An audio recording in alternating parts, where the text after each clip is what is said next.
Alors, l'oral du diplôme national du brevet. Rien que d'y penser, ça peut faire un peu monter la pression, pas vrai? Bon, l'idée ici, c'est simple. On va prendre ce stress et on va le transformer en confiance. On va décortiquer ensemble cette épreuve pour que tout le monde ait les bons outils en main pour réussir. Cette image parle à beaucoup de monde, j'en suis sûr. C'est tout à fait normal de se sentir un peu dépassé. L'épreuve orale, ça peut paraître intimidant. Mais il faut essayer de voir les choses autrement. C'est avant tout une chance de montrer ce qu'on sait faire, de briller un peu et de valoriser tout le travail qui a été fait. Voilà notre plan de match. On va commencer par démystifier l'épreuve, histoire de bien comprendre de quoi on parle. Ensuite, on verra comment construire un contenu solide, puis comment soigner la présentation, et enfin, le plus important peut-être, comment gérer son mental. C'est une stratégie en plusieurs étapes pour arriver vraiment prêt et serein le jour J. Allez, on plonge dans le vif du sujet. Cet oral, concrètement, qu'est-ce que c'est? Pour bien se préparer, il faut d'abord comprendre les bases, sa structure et ce qui est vraiment en jeu. Le premier point, et il est crucial, c'est celui-ci. L'oral est une épreuve obligatoire et elle compte pour 100 points. Ce n'est pas rien. C'est une part non négligeable de la note finale pour le diplôme, donc chaque détail de la préparation va compter. L'épreuve se passe en 2 temps bien distincts. D'abord, il y a 5 minutes où l'on présente son sujet, celui qu'on a préparé. Ça, c'est le moment de dérouler. Et juste après, on enchaîne avec 10 minutes d'entretien avec le jury. Là, c'est plus une conversation, un échange. C'est aussi l'occasion de montrer qu'on est réactif. Et ces 100 points alors, comment ils sont répartis? Eh bien c'est très simple, et c'est ça qu'il faut bien retenir. C'est du 50-50. 50 points pour ce qu'on dit, la maîtrise du sujet, et 50 autres points pour la manière dont on le dit, l'expression orale. Autrement dit, le fond et la forme pèsent exactement le même poids. C'est l'équilibre entre les deux qui fait toute la différence. Très bien, passons à la première étape concrète de la préparation, le fond. C'est la substance même de la présentation, la matière première. Sans un bon contenu, même le meilleur des orateurs est perdu. Pour construire un contenu en béton, il y a en gros 5 étapes logiques. Tout part du choix d'un sujet qui nous parle, qui nous intéresse vraiment. Ensuite, on va nourrir sa réflexion en piochant dans plusieurs sources. Le plan, lui, vient mettre de l'ordre dans les idées avant de tout rédiger. Mais l'étape à ne surtout pas sauter, c'est la dernière, l'entraînement à blanc. C'est ça qui transforme un bon exposé en une présentation qui marque les esprits. La structure d'un bon exposé, c'est un grand classique, mais c'est parce que ça marche. D'abord, une introduction qui capte l'attention et annonce la couleur. Ensuite, un développement qui déroule les arguments de façon claire et logique. Et enfin, une conclusion qui synthétise les points importants et pourquoi pas qui ouvre sur une touche plus personnelle.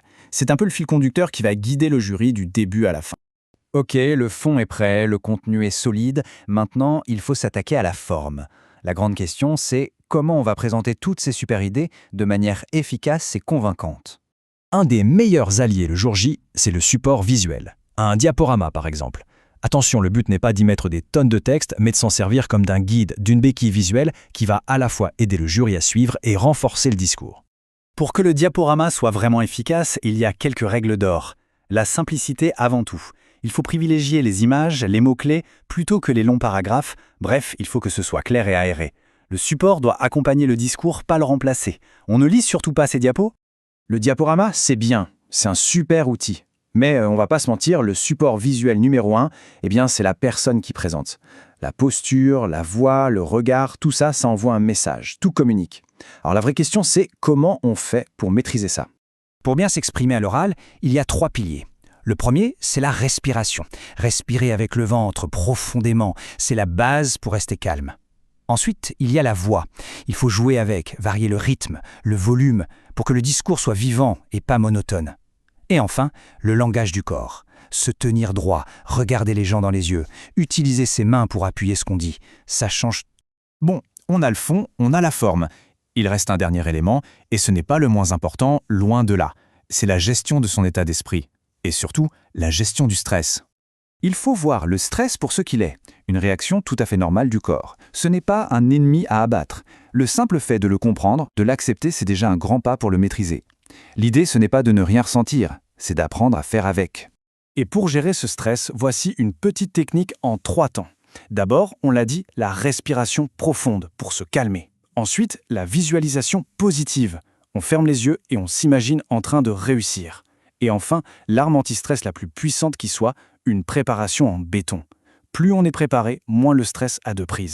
Voilà, on a vu toutes les pièces du puzzle. Maintenant, il est temps de les assembler pour voir comment tout ça nous mène à la clé du succès. Bien sûr, l'objectif à court terme, c'est le diplôme. Mais il faut voir plus loin. Les compétences qu'on développe pour cet oral, savoir structurer sa pensée, parler en public, gérer la pression, ce sont des atouts incroyables qui serviront toute la vie, bien au-delà de cette simple épreuve. Donc si on devait tout résumer, la formule magique, la voilà. Le succès de cet oral, il repose sur 3 piliers qui ne peuvent pas fonctionner l'un sans l'autre. Le fond, la forme et l'esprit. En travaillant sur ces 3 axes en même temps, on met vraiment toutes les chances de son côté. Au final, il faut voir cette épreuve comme une opportunité. C'est plus qu'une simple note sur une copie. C'est une occasion de montrer qui on est, ce qu'on a dans le ventre et de trouver sa propre voie.